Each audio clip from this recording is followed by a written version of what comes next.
Hello and welcome to another episode of the Vigilant Geek Podcast. I'm your co-host, Andrew Puzak of Vigilant Geek Media, and with me here is... Holden of Vigilant Geek Media as well. And this week, we are going to bring you as much information as we could dig up regarding Vertigo Comics. So, why don't we start off, let's kick off this cast and just give us a little bit of background information regarding the Vertigo label. Yep, this will be our little Ode to Vertigo segment. So, if you're not familiar with them, Vertigo is owned by DC Comics. It was created for stories that didn't fit the Comics Code guidelines, and it was started back in 1993. This included a lot of stories that were just more mature and stuff. A lot of the later stories, like the Doom Patrol and Constantine and HELLBLAZER, were included in this. Vertigo today, as of 2010, all Vertigo titles became creator-owned, so all DC properties returned to DC. So if you were reading the New 52 and it started back out and you started noticing characters like the Swamp Thing and John Constantine in books involved in the continuity of actual DC Comics, that's why. And so we're going to go ahead and give you some background on some of our favorite books. And we'll give you a little information on HELLBLAZER. Yeah, there's a lot of... there's a plethora of Vertigo titles to talk about. We took a handful of some of the most infamous ones. This is certainly, what we cover here today is not all that Vertigo has to offer, but we're going to discuss some of the real heavy-hitting titles today. So, sorry to interrupt, Holden, but let's get back to HELLBLAZER. So, HELLBLAZER was started in 1988. It was based on a character called John Constantine, a Englishman who dabbles in the dark arts. The character Constantine was actually created by Alan Moore and Stephen R. Bissett. He first appeared in 1985 in Saga of the Swamp Thing, number 37. The HELLBLAZER comic took on real mature issues, wrote a lot about different things having to do with the dark arts and demonic possessions, and it was just a real dark, mature book, and it lasted, I think the total run was about 300 issues, which is extremely long if you think about that. Comics are released monthly in the United States, so 300 issues. Let's see, it started in 1998 and it ended in 2010. Wow. So that's, I'm going to do some quick math here. I'm wondering if that might have been the longest run of any Vertigo title, or, I know there's some other ones that ran a long time too, like 100 Bullets and stuff like that. But. No, I believe you'd be right in saying that HELLBLAZER was the longest running Vertigo book that they ever had on the label. Wow. Oh, no. Never mind. I'm trying to scribble some math over here when I should just be using my cell phone that's on my right. Oh, yeah, there's a calculator on there. Yeah. Yep. Much easier. But yeah, HELLBLAZER, one of the most successful and one of the first Vertigo titles. One of the great... Vertigo is probably one of the first label of comics that I really got into seriously when I actually started seriously reading comics. I think it was like around 2021. I'd kind of run out of books that I'd had heard of a cult following as far as normal novels were concerned, and I wanted to get into something that was mature and complicated, but also showed artwork. So it's like another portion of storytelling that I could enjoy. And I started off reading Vertigo comics, specifically SANDMAN. Someone had recommended it to me, and it was just so different from anything else I'd ever read. Oh yeah, you won't find any other story quite like Sandman. I'm only halfway through the volumes, and we'll get into Sandman a little bit more later. But it's just each volume is just takes your mind to a place it's never been before, and that's really how you can describe that story in a nutshell. Yeah, I mean, also a lot of extremely influential stories that have just completely changed the way artists and writers portray stories and convey their stories to the medium of comics in general have been done through the Vertigo label. None quite so, well, actually, probably one of the more highly regarded ones, or the most highly regarded one, would be Watchmen, that was done by Alan Moore. Oh yeah, Watchmen was a real game changer in the graphic novel medium, mainly because prior to that, although a lot of writers at that point in time, we're talking the 80s at this point, a lot of writers were trying to take the tones of their books, to a little bit of a darker, more serious place. If you look at, a real prominent example of this in the mid-'80s with The Dark Knight Returns, you got Frank Miller trying to incorporate a lot of serious political issues into a Batman-Superman story, basically. Well, Vertigo basically did the same thing, and Alan Moore can really be the one accredited to getting some of these titles off the ground. And the first real title that Alan Moore wrote that really started to take critics and draw their attention to the medium as a whole and realize, hey, the graphic novel medium, it's not just for kids. They're not just funny books anymore.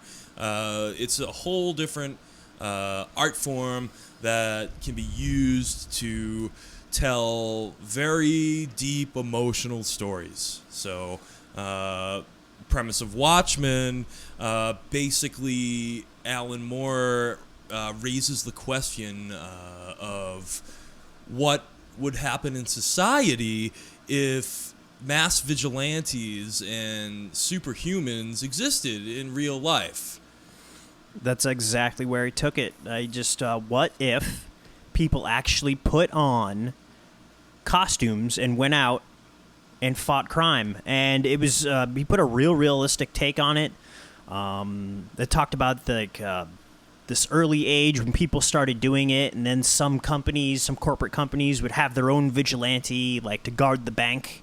Right, dollar bill. Right, Yeah. right. And then and they'd all just get together, and they were doing this thing, and then eventually part of the story was just they ended up getting phased out. They got old, and I believe the government started cracking down on them, and then there was that statute, that fictitious statute that got passed. The name escapes me, but this government act, basically required. They outlawed masks. They didn't require them to register. I'm thinking of Civil War. No, they outlawed masks. Right, and remember, yes, and then that's when the comedian actually ended up becoming an agent for the federal government, so technically he could still be around and wear his mask, but he's working for them, so it was okay.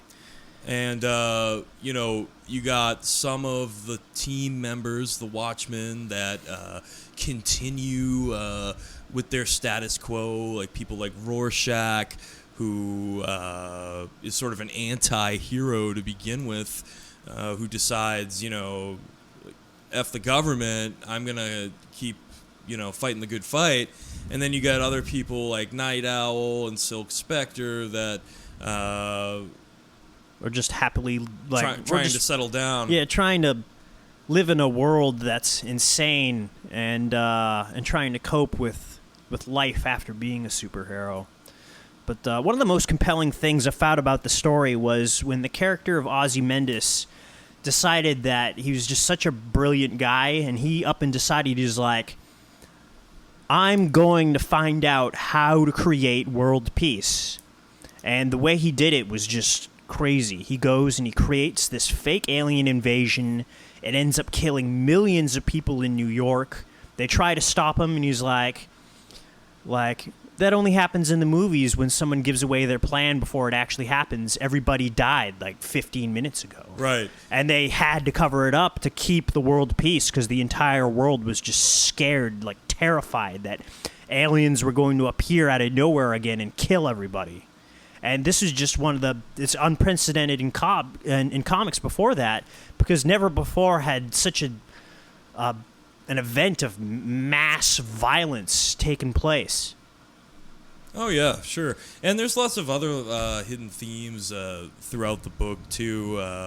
There's this side story, this backstory called The Black Freighter that sort of mirrors the main storyline, where this sailor gets shipwrecked and things get more and more brutal as the story ensues, and sure enough, in the main storyline, things are happening in the same type of intensity. So, yeah, basically, Ozymandias, in the process of creating world peace, what he in fact does is kill billions of people in New York City, and that raises the question of, is it ethical to kill billions of people or kill millions of people to save billions of people, or what have you, Yeah, I mean, when it comes right down to it, very sophisticated story, and if you're thinking about getting into the graphic novel medium, this is as close to mandatory reading as it gets. This would probably be the title I would start with if I was a fresh reader who was looking to get into the graphic novel medium. I know it's recommended almost everywhere to start with Watchmen. And then, Alan Moore has done a lot of other great things. Actually, he did Watchmen in 1986 to 1987, and then he followed that up with V for Vendetta, which went from 1988 to 1989, and it is just another amazing story by him. Wow, he was busy in the late 80s, huh? Yeah. And then The Killing Joke was in there somewhere in the 80s, too. Yeah, I don't know. Maybe he may multitask. There are a lot of writers out there who write multiple books at once. Yeah, I don't know how they do it, but yeah, no, it must just be like crazy stress. Drinking a lot of coffee. Oh yeah, but V for Vendetta, which follows right up with more mandatory reading. Yeah, pick these titles up if you are a new reader.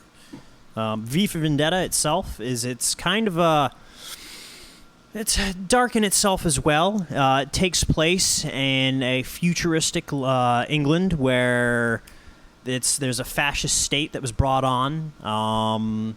The government staged a giant plague that came out and said it was caused by immigration.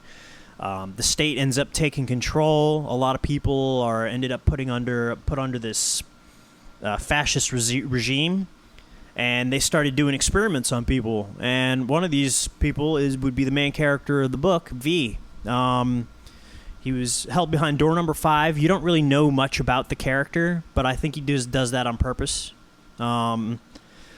And then what it turns out is just he ends up going on this vigilante spree where he's taking down people who may know of who he is and giving the people away to show that, like, you're shining light on the fact that they are being put on this fascist regime.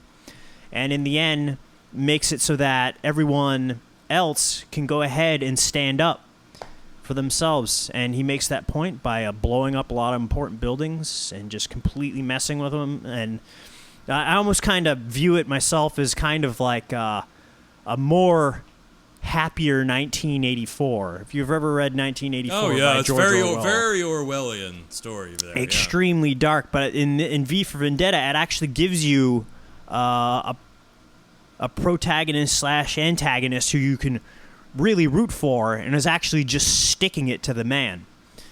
Oh, it's probably the best example of that too. If you really want to read a story of, the little guy rising up against the man. Yeah, absolutely. That is the book to read for that. And then another thing he did is he actually took the symbolism of Guy Fawkes. He was a terrorist who plotted to blow up Parliament in England. It's a holiday. They celebrate it every November 5th.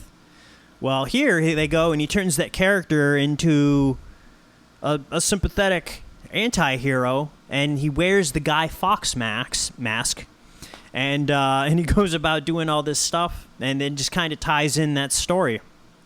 And it's really good. I also highly recommend that. Excellent.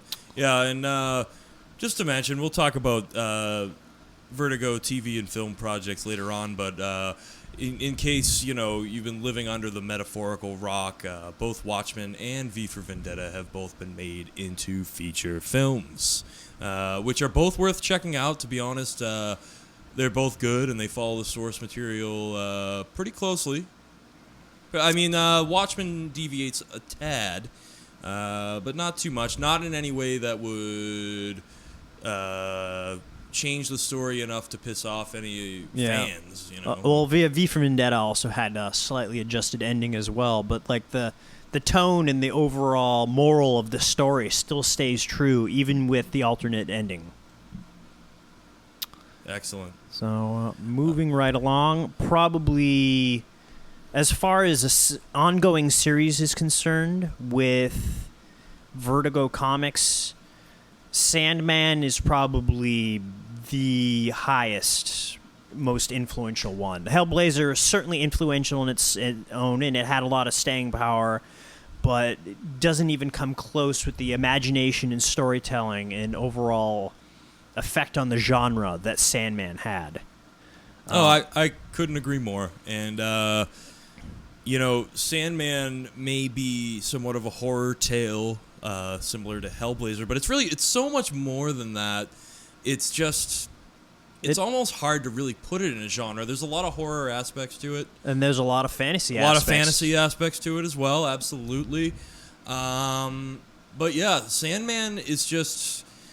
What it offers is just a complete escape from reality. That's really... It takes you into the realm of the dream. Yeah. So, the SANDMAN, written by Neil Gaiman, extremely well-known author. Perhaps you've heard of him. And his SANDMAN run went from 1989 to 1996.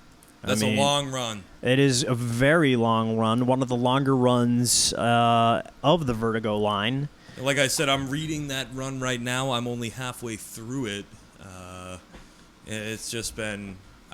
It's just been unbelievable. I've been floored each time I put down a volume. I almost have to give my brain a little rest just because it's been so overworked from working out all the little angles that Gaiman puts into his stories, because he really is he's sort of a human treasure box of stories, and his different plots they just wrap around each other so well.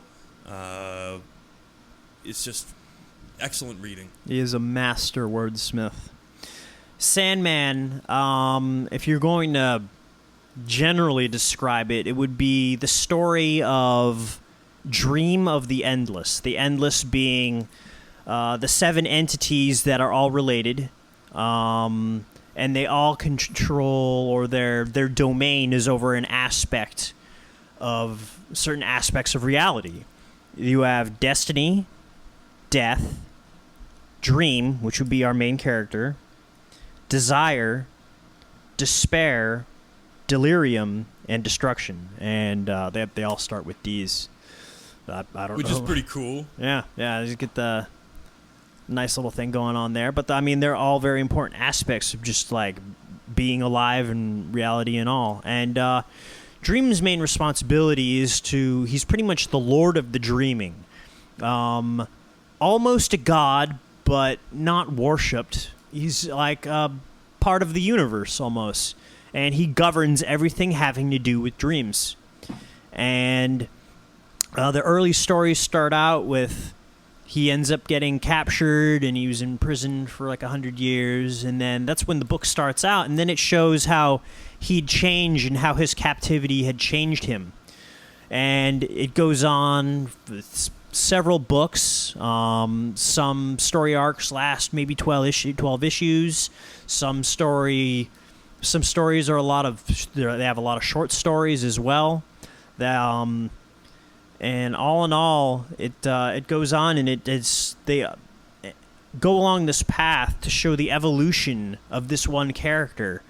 But Neil Gaiman will do some things where he'll go and he'll tell a story about a character who he'll just make up or has nothing to do with Dream directly.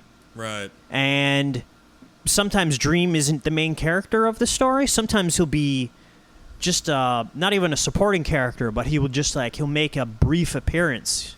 Like he'll just guest star in some of these stories.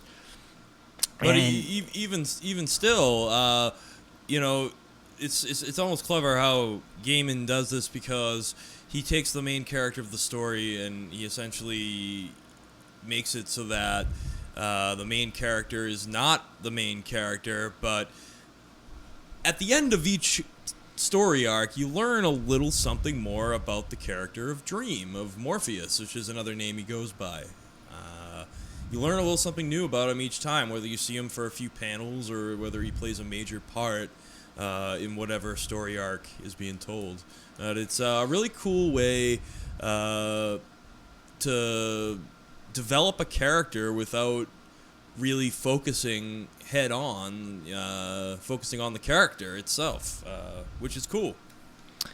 Yeah, and then springing out of Sandman would be kind of a controversial title. Would be Lucifer. It's also going to be a very controversial television series too. We'll get into that, obviously. But so this particular creation of Lucifer actually springs out of the Sandman books, and he ended up getting his own title. His first appearance was in Sandman number 4, and then he appears again in the Sandman story Seasons of the Mist.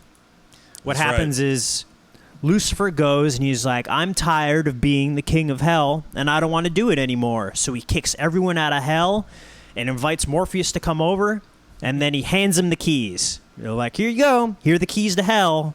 Bye. And Morpheus is just sitting there with the keys to hell, and he doesn't know what he's going to do. There are all these damn souls outside, like, pining to get back in because they just feel guilty. And then the story goes is that all these different deities from all the realities are trying to find loopholes and claim hell for themselves. So they all go and they all lobby to Morpheus, and they're all waiting over in the dreaming, and they're being treated like ambassadors and stuff, but he can't make a decision because these deities are extremely powerful, and he can't have them messing around with the dreaming in terrible ways. As powerful as Dream is and as much things as he can do, he just this is something he doesn't want to deal with. So eventually what it is the host of heaven sends 2 angels, and he's like, all right, well, you know what? Hell actually belongs to you. Here are the keys. They go. All the damned come back in. But out of that comes the story of Lucifer. And this story of this particular Lucifer in general is not something that kind of a different take on the devil. He's certainly a bastard in his own way. But what he does is he goes and he opens up a piano bar in Los Angeles. And there are these other... What a bastard. There are these other gods out and about, and they're granting people all these wishes. So the host from heaven gets in contact with him and is like, all right, well, can you deal with this for us? And he's like, well, I don't want to deal with this for you. It's like, if you deal with this, we'll give you whatever you want. And he's like, you know exactly what I want. And they're like, all right, well, if you want it, you can have it. And I'm like, okay. So he goes and he tricks this girl into coming on a journey with him. And they go and he tricks her into disposing of the gods because they're granting all these wishes. And they're like, give me my brother back, blah, blah, blah, blah, blah. And he's so pissed off because her brother was accidentally wished dead. And then she's just like, I wish you'd all die. And they grant her wish, and then they're dead. And then any opportunity to bring her brother back to life is gone. And Lucifer is like, well, nope, you already did it. They're gone now. Have fun. And then he leaves her. And he ends up getting his wish, which is a letter which allows him to go back to before the universe was made. And what he does is he creates his own universe. He goes to where the beginning was, and then he ends up saving his brother Michael, who was captured, and he's in such bad shape. So he lands the killing blow on him, and he's got the demiurgus in him, and the power, and then all the power bursts forth, and then this whole new universe is created on the other side. And then he goes about morphing and changing it. And then the rest of the story of Lucifer is him dealing with people who keep trying to pick fights with him, but they always lose. People from the host of heaven pick a fight with him. Other gods end up picking fights with him. A lot of people hold a grudge against him because he's just so arrogant, but he's damn near omniscient. But like, he doesn't go picking fights with other people. They just start it, but he just finishes it. And it's some of the best fantasy I've ever read. I really enjoyed the series. It was written by Mike Carey. And now it's, I guess they're pilot's in development for Fox Television. That's correct. Yeah, it's in development along with the Preacher TV series. They're both in development right now, and we should be able to look forward to both those series sometime next year. Not a lot of information has been presented yet for either series. But like I said, we'll get into that when we start talking about TV and film as a whole. But, yeah, hell, Lucifer sounds pretty damn cool. I have not picked it up myself, but when I finish the Sandman run, which I should finish soon, I'll have to dive right into that, because that seems like the logical choice after Sandman. Absolutely, man. Hey, if you ever get some time, I got the books in the storage unit. If you ever just want to pick them up, that way, you know, you can save some cash. Yeah, breaking the fourth wall again here. Holden and I actually share a storage unit in Danvers, Mass. It's actually at Extra Space Storage. It's a nice facility. They have air conditioning there, and it's indoors, so everything stays nice and dry. And we like it there. And there's comic books there. Well, in our storage unit, there's too many. It's mainly comic books, I think, that are in the storage unit. So a whole room full of books. Yeah.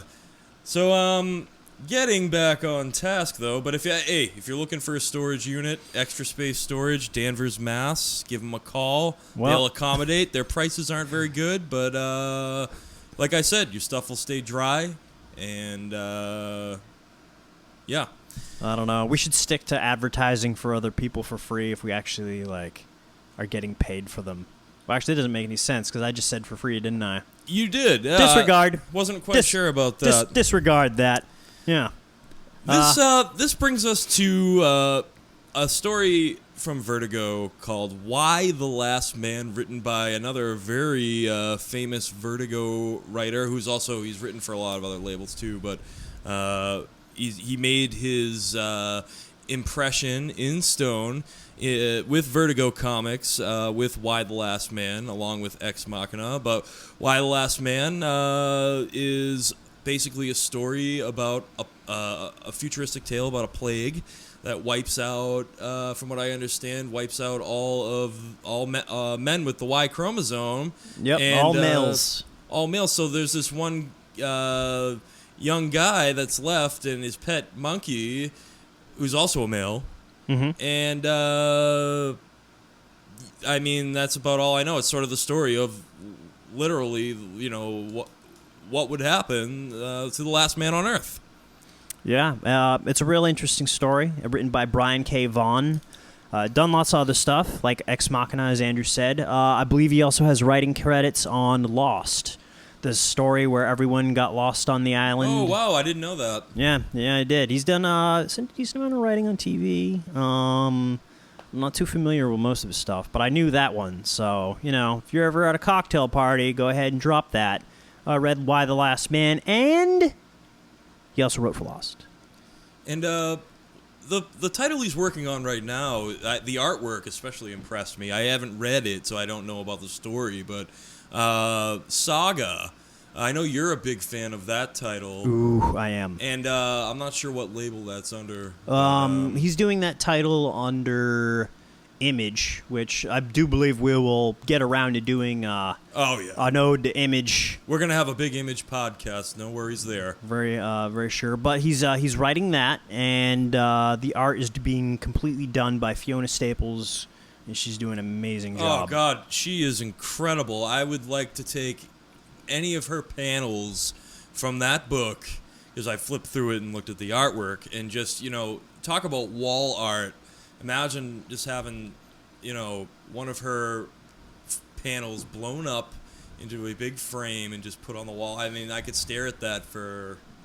Well, I love staring at things anyways, but I think I have an issue with that. But anyways, so let's talk a little bit more about this book. So, Y the Last Man? When it comes out, you get this occurrence at the beginning of the book. You have no idea what the occurrence is. It leaves... it's just at one given moment in time, all of a sudden the world goes straight to hell, and every male on the face of the earth just ups and dies, with the exception of one, Yorick Brown, our main character and our protagonist. There's nothing particularly special about Yorick. He's just trying to put himself through magic school. He learned how to get out of stuff. Big Houdini fan. He's got a pet capuchin monkey that was also, I guess, one of the last males on Earth.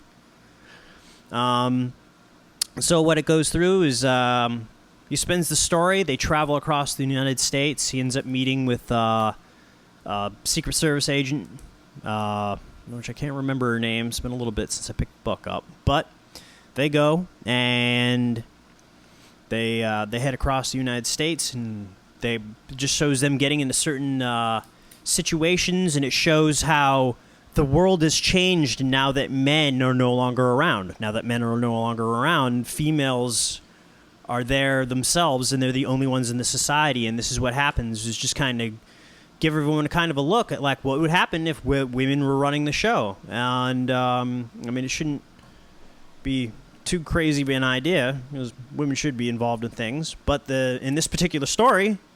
They all men are dead, and then just shows their long journey. They kind of try to find out why the mass extinction happened, and they have lots of adventures. And then you get to the end of the book, and it just kind of shows how Yorick becomes more of a man because of this. And then there's the end, which Brian K. Vaughan kind of... The way he puts it is he never is finished with a story. He just kind of takes a break from them for a while. I don't know if that's the right way to go about it. But the end of the story, it's kind of depressing but realistic. But the journey itself of the actual stories itself is actually incredibly interesting. You get this great dynamic, this great idea for a story, and he executes it extremely well. Excellent. And, going right along with the same author, we can also touch upon Ex Machina a little bit, too. Now, from what I understand, Brian K. Vaughan's graphic novel story, Ex Machina, I haven't had a chance to read that one yet. It's much different from the film that just came out. It's a totally different story. They're totally different properties. Yeah, okay. That's what I thought. Yeah, whoever made that movie, it's got the same name, but it has nothing to do with this particular book. Gotcha. So Ex Machina itself is another great idea for a story. It's also written by Brian K. Vaughan, and the art's by Tony Harris. It went from 2004 to 2010. The idea for this book must have came out right after 9/11, because Ex Machina takes place in a slightly different reality from ours, but the main similarities is that 9/11 happened in Ex Machina as well. You have the main character, Mitchell 100. He ends up getting caught in this explosion, this green box, and it allows him to communicate with machines. And his mom's boyfriend, Ivan, is like, oh, you got powers. You need to become a hero. So he tries, but he ends up becoming just like a laughing stock of a hero, just a terrible hero. He ends up designing this jetpack, flies around, can hardly even stop purse snatchers. So, till one day when 9/11 happens, one of the planes hits one of the buildings. The second plane never hits the other building because Mitchell's flying alongside it. He's concentrating so hard that his nose is bleeding and escorts the plane to land. And during this time, he was actually... he was like a civil engineer, and he decided that he was going to go ahead and he was going to run for mayor, which he never had a chance in hell. But then he saves the second tower and all the people on the second plane, and then all of a sudden everyone's like, well, he's a hero, and they vote for him, and now he's the mayor of New York City. Wow. So the story of Ex Machina takes place is the story of Mitchell 100 being more of a hero by being a politician and being the mayor than in the past when he was the Great Machine. That was his hero name. The Great Machine. Cool. That is a wicked cool concept. Yep, and then it goes along, and then it turns out that there's this alternate dimension that was actually trying to use him to invade their reality, and he kind of fought against it, and... I mean, it's really compelling storytelling, and it just kind of gives you an outlook of, like, just because you got powers, or just even if you have power in general, like there are different ideas to who people are who are considered heroes. Because in there that they touch along a lot of political hot button subjects. Like abortion and gay marriage and other things. And he's kind of like an independent candidate, so like depending on how he feels on certain issues, and it makes politics a lot more interesting than I guess it normally would be. Oh yeah, it definitely seems so. Oh, interesting. Well, if you're a Brian K. Vaughan fan and you have not read Ex Machina, do so now. No, but in all seriousness, Brian K. Vaughan is just another one of those out-of-the-box thinkers that has helped make Vertigo Comics what it is today. And if you're looking to get into some of his work, the two titles to start with would definitely be Why the Last Man and Ex Machina. So, I guess moving right along, let's get into something that is truly a love and joy of Andrew Puzak. Now, if you don't know already, Andrew is an enormous fan of The Fringe, but he is also, down to his core, a crime noir aficionado of the highest order. So, the best thing to talk about now would be Brian Azzarello and Edward Rizzo's 100 Bullets. 100 Bullets, yeah. Well, an aficionado, I'm not quite sure if I'd go that far. I am an avid fan, though, of the crime noir genre. And 100 Bullets is the crime noir book of Vertigo. It is the crime book to pick up. This series ran for an incredibly long time as well. 100 issues, if I am not mistaken. It stopped at exactly 100 issues. It went on from 1999 to 2009. Oh, went on for a straight decade, straight decade of this story being told. Just think for a second, being a creator and creating a story that lasts that long, that actually goes on for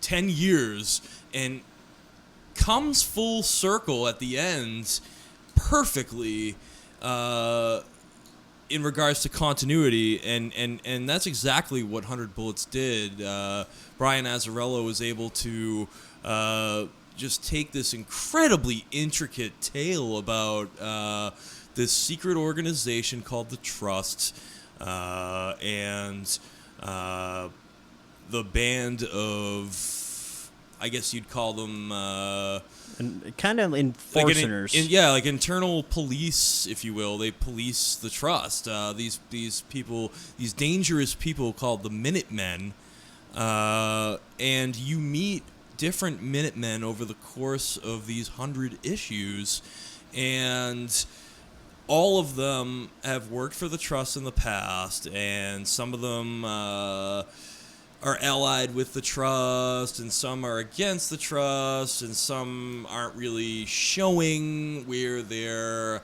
loyalty lies. But more or less, you have this one figurehead of the Trust. He's not, he's not the, the leader of the Trust, but he's definitely, the main mover and shaker, Agent Graves. Yeah, I think if I were to say, he'd be more of like the guy in charge of the Minutemen. Yeah, that's actually, he's sort of like the Nick Fury of the Minutemen, I guess you'd say. Now, he hands each of these Minutemen, who are sleepers now, because a lot of them have their memory wiped after this specific event that happens in New Jersey. Right, New Jersey, that's a very important occurrence, which helps the story come full circle towards the end of the book. I don't want to give it away to anyone who's looking to read it. But, as part of, getting these Minutemen back in the game, Agent Graves hands each of them throughout the course of the book, depending on where in the book each character is met. He gives them each a briefcase, and in that briefcase is a handgun and 100 bullets for them to use as they see fit. The gun is untraceable, the bullets are untraceable, and, they can go... Basically, he gives them the ultimatum, do what you can either do nothing with this case. Well, and then he hands them a file with a photo of somebody. That's right, and that is like the last thing you need to know. Thanks for reminding me. In these files, which is the third component within the case, there's background information on someone in that particular Minuteman's life that screwed up their life or hurt them in some way, shape, or form, whether it's killing their loved ones or stealing from them or whatever it was. So that gives them the motivation to want to use the briefcase and the contents inside to go claim retribution for themselves. And it's interesting to see how each of these individual Minutemen interact with each other with the whole briefcase endeavor mixed in with it. And to see in the end, it's just this big, long, drawn-out game of who's loyal to who. And it was just a phenomenal read. If you're into crime, if you're into secret societies and conspiracy theories, if you're just into a well-written, well-thought-out plot to read, I recommend 100 Bullets and Spades. Brian Azzarello is just an unbelievable plot mastermind, and Eduardo Rizzo's artwork just sucks you in. So, once again, some really fundamental reading here for Vertigo. 100 Bullets. Classic. And they are looking to make a movie out of 100 Bullets. I don't have, once again, all these Vertigo projects for TV and film, there's not a lot of information released yet. So all I can really say at this point is that it's in the works. But we'll have more information as we come across it later on. So anywho, I guess this brings us to the story of Unwritten. Unwritten is one of my personal favorites. I haven't kept up in the series for a while. I had a lot of other comics that I had to pay for and mostly it's one of those stories that I like to pick up in graphic novel form when it's released in volumes. Unwritten is every bit a complicated story as you're going to read, and it really plays with these great ideas. Unwritten, the premise is that there's this guy named Tom Taylor.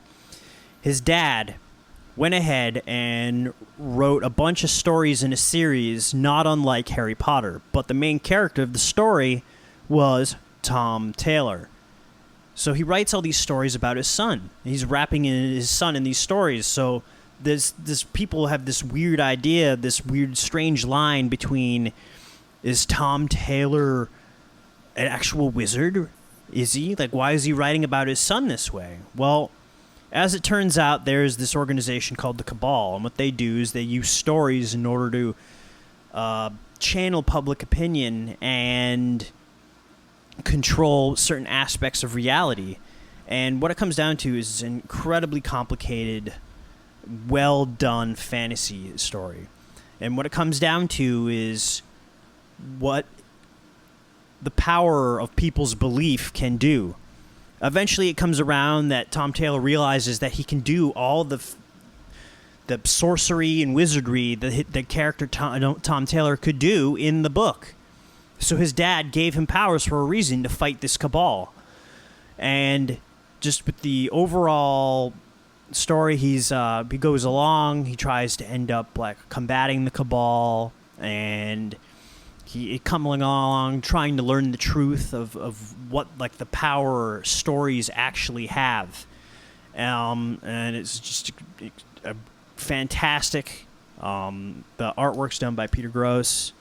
As good as a fantasy story as you're going to find anywhere. I don't want to get into it too much just because it gets real complicated. If I really got into it, I think we'd probably be here for like 3 hours. So well, we appreciate the abridged version then.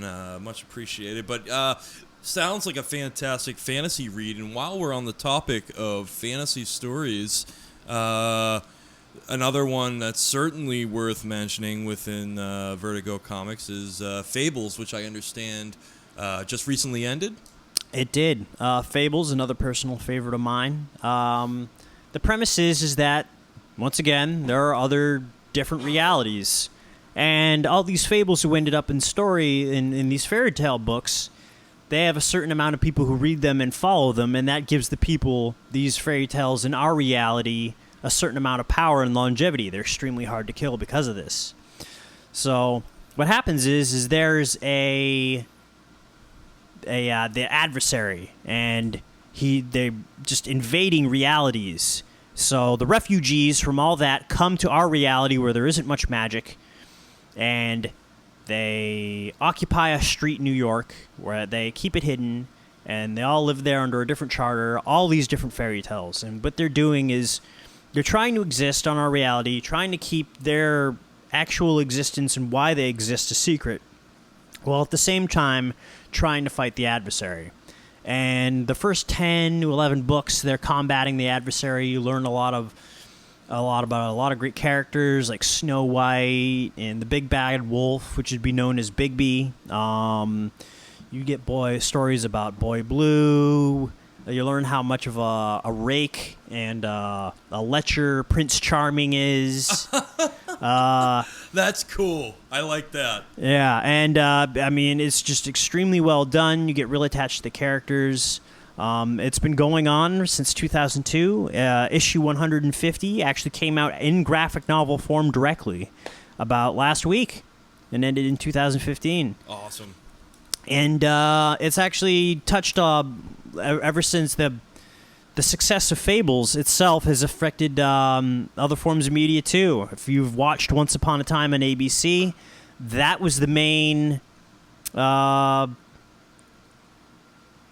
imaginary driving force behind that concept.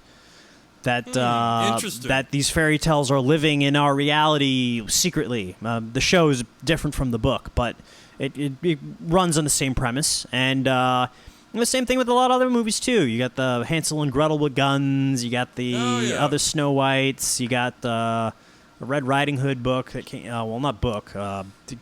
Movie that came out. So it's just exploring this idea on taking these characters, these properties who aren't all that like thought for kids, or just old wives' tales used to scare kids into bed and stuff like that. And then they're modernizing them to today, and it's been very successful for them.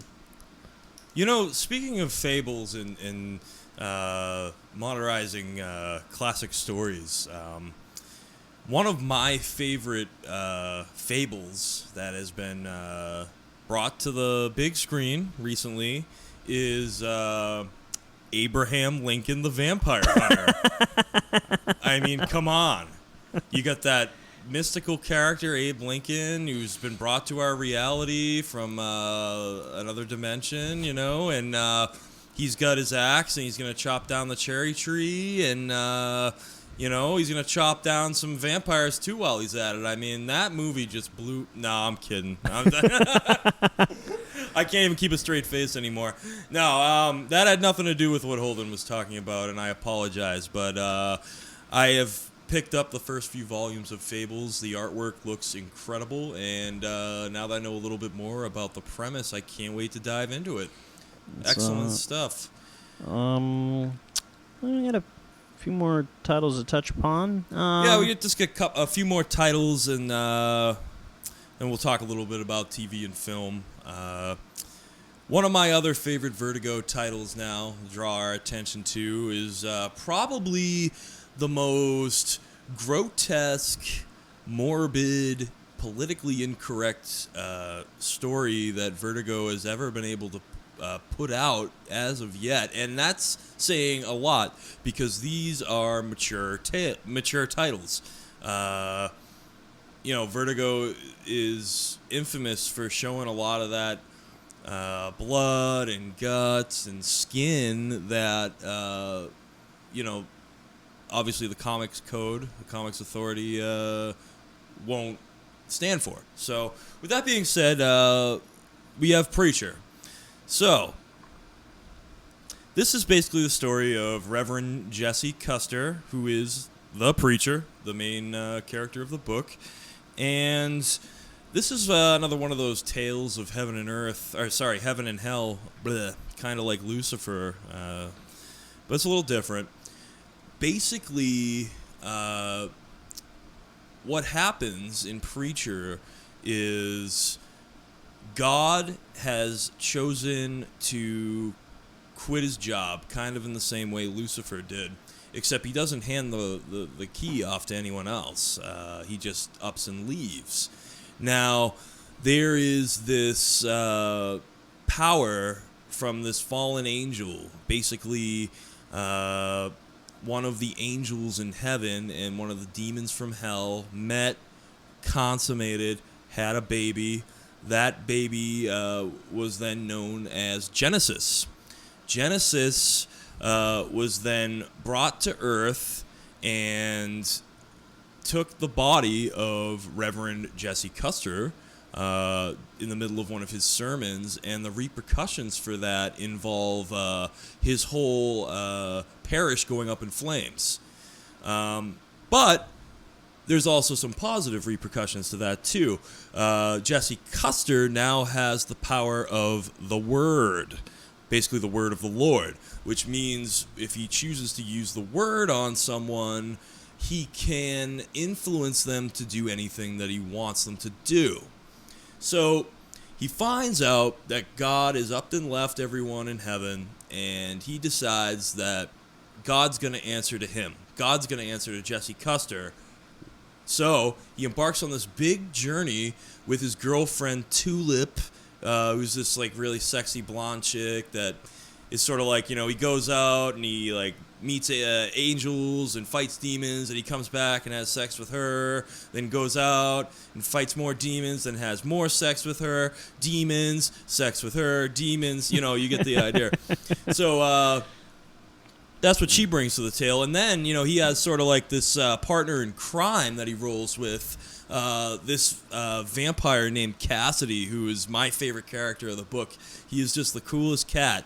He's got like 80s hair, and he's like dressed all in like the, you know, the denim cut off vest and all punk rock and everything. He looks like he's from the Clash, and The cool thing about Cassidy is he's immortal. Well, he's not immortal, but being a vampire, he's very hard to kill. Obviously, the only way to really kill him is with a stake or with holy water. People don't realize that. They go through these different adventures, like in Volume 2, when Cassidy gets mistaken for Jesse Custer and gets captured by this religious cult who thinks that Cassidy is Custer and wants to kill him to gain the power of Genesis. So, obviously, Jesse Custer goes in, saves Cassidy, the whole 9 yards. But it's just it's a cool tale about a man who's got no reservations about confronting God and saying, why aren't you doing your job? And that alone is just the coolest premise to me. It's really neat. Garth Ennis writes it. He's known for very provocative story arcs. In fact, there's a neat little foreword in one of the books that I recently read where he was discussing, or it was actually the editor that was discussing the problems that him and Garth Ennis had with Vertigo. With, hey, we're going to do this scene where, these two prostitutes are going down on this guy while he's doing coke off another guy's penis, and there's a demon that pops into the room that ends up sticking a pitchfork up the guy's ass. Well, hey, can we put that in the book? I mean, we're just checking. I guess there was a lot of that, so there's a lot of holdups there, because it is, when I say it's the most provocative Vertigo title, it certainly is. If you are a highly religious person, do not read that book.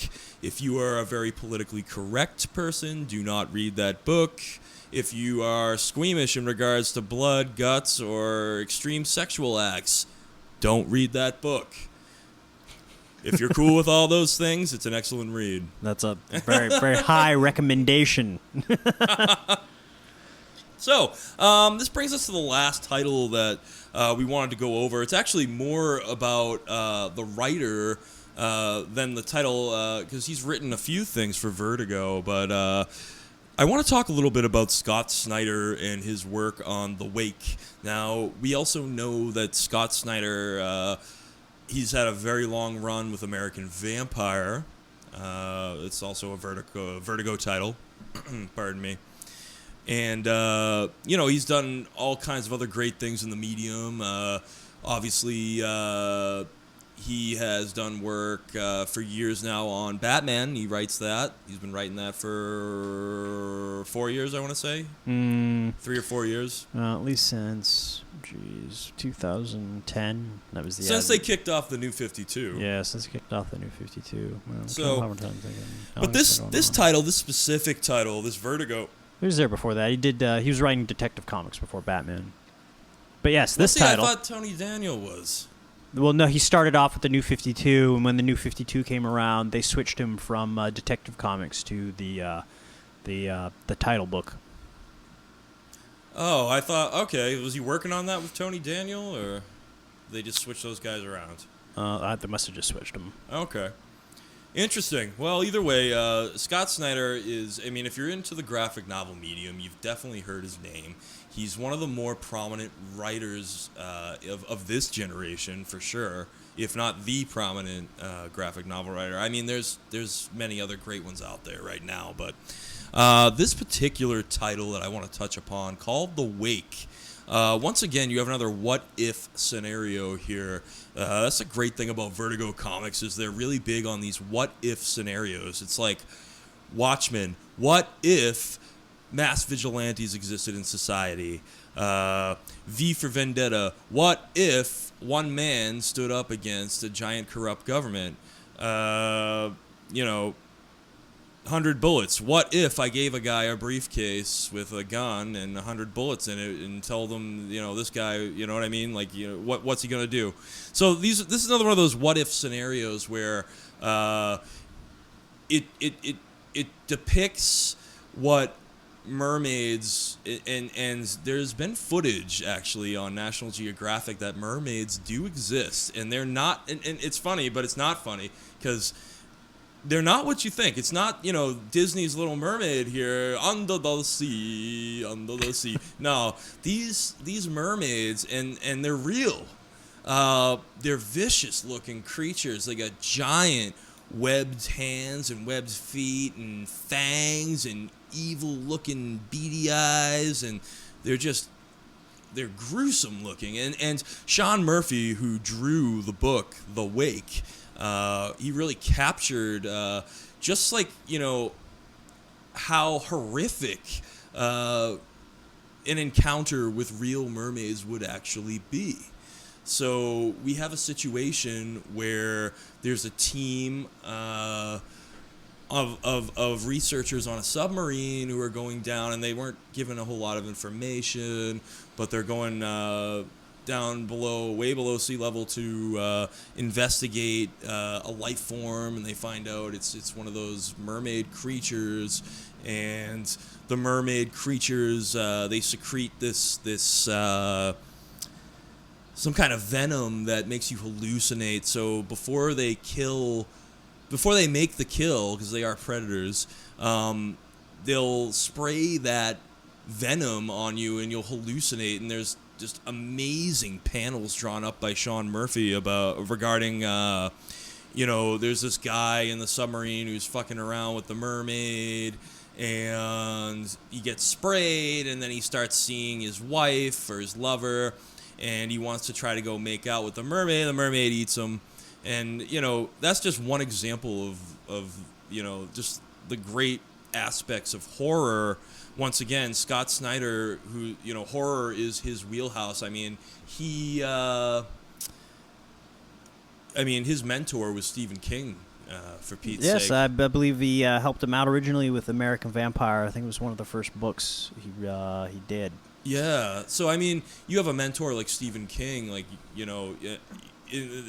never mind how talented Scott Snyder is in general. Obviously he's going to be a horror guru by the time, Stephen King's done schooling him in the ways of dark fiction, if you will. Yeah. No, I also really liked The Wake. The first part of the book was very much a horror genre, but the second part of the book is after, when all of a sudden the mermaids pop up and they somehow find a way to flood most of the land, and there's not much fresh water and there's not much land, and the mers got the run of the show, and then it very much turns into a futuristic dystopia, and then it leads itself along around, and then ends up being a very complicated story. And it asks the question, like, well, what if humans are actually the aliens on Earth? What if these mermaids are the original species, and human beings are the visitors, are the ones that aren't supposed to be here? Right, and I thought that was just, like, so trippy. Like, you just take a step back after you realize that that's sort of, like, the main theme that they're going with, and it's just like, whoa. Yeah, I don't know. I can't get enough Scott Snyder's writing as it is, and I love Sean Murphy's style. He also did a book for Vertigo called Punk Rock Jesus. Oh, God, yeah. Which in itself was a story about what if they cloned Jesus for a reality TV show. This is another what-if tale, another Vertigo story that we probably should have included. I'm glad you brought it up. Punk Rock Jesus, yeah. So this is a what-if story. And then they clone Jesus. It's on a reality show. It's the top-rated show. They're making all this money off people's faith, and it shows these difficult decisions. But Jesus is growing up in this modern era, and they're calling him Chris, and he ends up becoming the lead singer for a punk rock band. And then all the people who have really intense faith get real confused because he starts saying a lot of this anti-establishment stuff because he's being held captive by this company who cloned him. Right. He's pretty much their property. And then, it's just real interesting. It was definitely, like I said, just one of those outside of the box stories that, is just nothing else out there like it. And that, I can't say it enough. That's the great thing about Vertigo is you're going to find stories in this line that you won't find anywhere else. You know, you read a lot of superhero comics or, you know, pick a genre. You're going to get a lot of similar stuff. I mean, you talk about Marvel and DC's marquee characters, and most of the time they're dealing with alternate dimensions and rips in the time-space continuum and supervillains. And the thing about Vertigo is there's just a lot of fresh ideas, a lot of out-of-the-box thinkers writing for this line, and that's something that has continued to present day, which is just, you know, more of a reason to start picking up some of these great books. So, ladies and gentlemen, if you're looking to do your own podcast, come on down to Hotcast Studios in Beverly, Mass, and you're going to want to talk to a man named Nathan Burke. He's a great guy. He's a New England comic, and he also owns a studio. And you can reach him at nburke18@gmail.com. Also, his number is 978-994-0201. That is Hotcast Studios for all of you aspiring podcasters out there. Fantastic plug. And I think with that, this concludes yet another episode of the Vigilant Geek Podcast. My name is Andrew Puzak of Vigilant Geek Media. And I am Holden Orm of Vigilant Geek Media. And as always, stay vigilant.